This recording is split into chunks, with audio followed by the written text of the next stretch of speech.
Hey, it's Kirsten. Someone just submit this photo about how to get the yucky stuff out of the background, and I'm going to show you several different ways. Okay, so probably the easiest way, maybe for a beginner, would be to hit Control J to make a duplicate layer. Command J on a Mac, Control J on a PC. I'm on a PC. Okay, so get your brush right here and hit the Alt key and sample right next to his head. You're going to make the brush bigger. And I should say you can right click, sorry, make sure the hardness is all the way low, all the way to the left, which it is. I always sample right near his head, just so it blends nicely. You can sample every few, every little bit. Then what I do is I go on and off. So you can see I got a little bit on his head. Watch the top of his head. So I covered his hair a little bit. So what you do is you click on the layer mask right here, which is the rectangle with a circle in it. Then you get your brush. We still have the brush. And you're going to hit X to make black on top. If there's two random colors, pink and purple, whatever, you can hit D for default and then X to get the black on top. If the layer mask is white, you want the brush to be black. We're going to make this a lot smaller because the bigger it is, the more feathery it is. And we want to literally just erase the boo-boo that I made on his hair. Maybe I got some on his ear. So you can see on the layer mask over here where it's turning black because I'm painting. The bracket keys also make the brush small, bigger, and littler. That's like one of my best Photoshop hacks. Okay, so that's the quickest way to do it. And honestly, that looks good. I would probably just stop there, to be honest with you. But let's do another way. I'm going to delete that. Okay, Control J again. I always work on a separate layer because if you really screwed up, you just delete it and you won't do anything to the background. Okay, so another thing you can do is the content aware, the old one. You get the lasso tool up here. You can try just circling the caca. You're going to hit, what is it? Edit, content aware fill. Oh, that's the new one, isn't it? Yeah, that's the new one. Okay, so, damn, that looks pretty good. So you're going to want to, if it didn't look good, you want to take it off of what you don't want it to sample. That looks pretty good. The only reason you can see that line is because I probably didn't make a big enough of a selection. No big deal.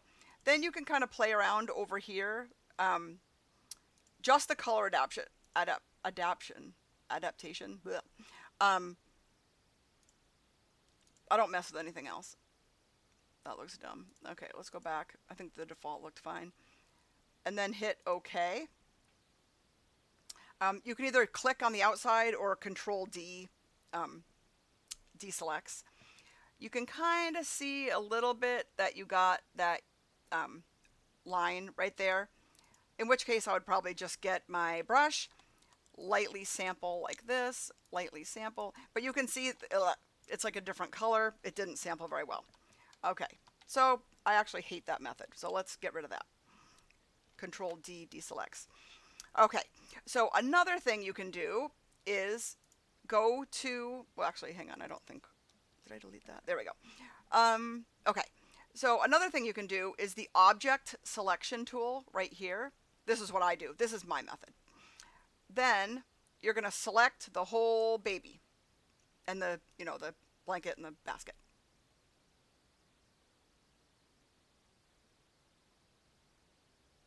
Okay, now everything is pretty straightforward except for he has a little bit of peach fuzz, so you don't want this to be too harsh up here. You want it to be a little bit peach fuzzy. So what you're going to do is go up here and do select and mask.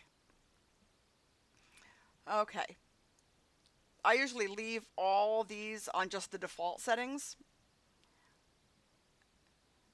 I have it on onion skin and real-time refinement, I guess. Okay, the second brush down is the Refine Edge tool. Now what this does is it just makes the little hairs not be flat, but makes them fuzzy. So I do this on hair, sometimes wrinkly clothing. So what you're going to do is make the brush a little bit small, and then you can see the edge of it is just barely, barely kissing the top of his head. Like that. Now, when I go to output, I always do output on a new layer and then hit OK. Okay, then, whoops, I don't know where that came from. Let's delete that. Okay, then, so the baby now is on the new layer up here. Okay, I'll just click on here and just name it baby. I name my layers now because I'm bougie like Unmisha. Okay, so I name it baby. Now go on the background layer again.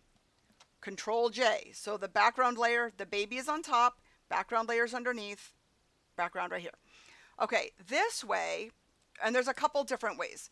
If we were just going to paint like I did before, click on the paintbrush, get a nice color. Let's make this huge. Now, it doesn't matter because the baby's on a separate layer. So we can literally just paint and it's not going to get on the baby. So if you wanted to, you could lower the opacity like little, like 20. And then click down here. Well, 20 doesn't do much. Let's try 30. And then just blend a little bit right here. You can also see, let me zoom up. See how right this little side of his head, I should have done Refine Edge on that. And I didn't. But see where I did Refine Edge here? There's no line like that. So that was my bad. You can always fix it. No big deal. Okay, so that is another way. I'm going to delete this background layer. I'm going to leave the baby on this layer. Now, if the background had stripes, let's just say, Control J, let me zoom in again. So the background is all one color, so it's fairly easy. If for some reason it had some kind of pattern where you needed to clone, the stamp tool right here, it's called the clone stamp. You're going to hold down the Alt key and sample a color that you want. And then you paint, paint, paint, paint. And then you're going to sample another color and paint, sample another color and paint. This is kind of a pain, to be honest with you. But if there was a pattern in the blanket, you kind of like your hands are tied. But again, if you sampled right here and then painted on the baby, it's not going to show because the baby is up on his own layer. Okay, if you double click on the hand, it brings it back to 100%. Actually, I want it a little smaller. Okay, so another thing you can do is keeping the baby up top again. We can add a texture on the background. So I am going to, just for my OCD, I don't know, I'm just going to, whoops. Bring the opacity at 100%. Okay, let's just do that. And then I'm going to actually blend a smidge just right there. Okay.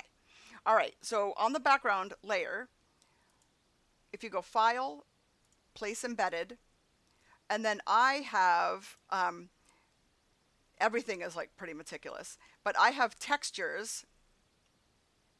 Why is it thinking now? Good Lord. Let it think. Okay. So I have textures, all different textures, but I want one that's going to kind of like match the original. This one looks good. This is from Two Little Owls that I bought. There's a lot of free textures too. You're going to hit Place, hold the Shift key down, because that way you can do independently. Oh, the bucket didn't select. I just noticed. That's okay. No big deal. Okay. So if the bucket did not select, and let me just, one thing you can do, I'm just looking. One thing you can do is lower the opacity so you can see, right? You're going to put the layer mask on again, because that's where you erase. If it's a white layer mask, you want a black brush. Let's bring the opacity up here back to 100. And you actually just erase, because now we can see the basket. I couldn't see it before. I didn't even notice it didn't select. I wasn't even paying attention. Oh, and this, his sleeve didn't select. So that, I should have noticed that back in the beginning, which I didn't. I want to make sure it didn't get anywhere else. But,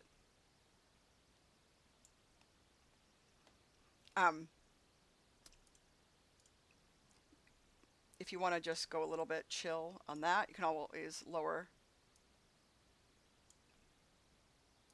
just to give it a slight texture. That's kind of cute, I think. It just gives it a little tiny texture around him. It's very cute. So the only thing I would do differently, actually, I wonder if I can do it with the baby up here. If you click on any of the select tools, it brings up select and mask. I'm wondering if I can now mask after the fact, because usually I do it all at once. Holy gosh. I don't know what's going on here. Let me just see if I can. Yeah, I don't know what happened. We're gonna just say no. I don't know how to do it. There is a way to do it, and I'm not really sure how to do it after the fact. I should have just caught it back, the first place. Anyway, but I think that's a quick, cool edit, and hopefully that helps you a little bit.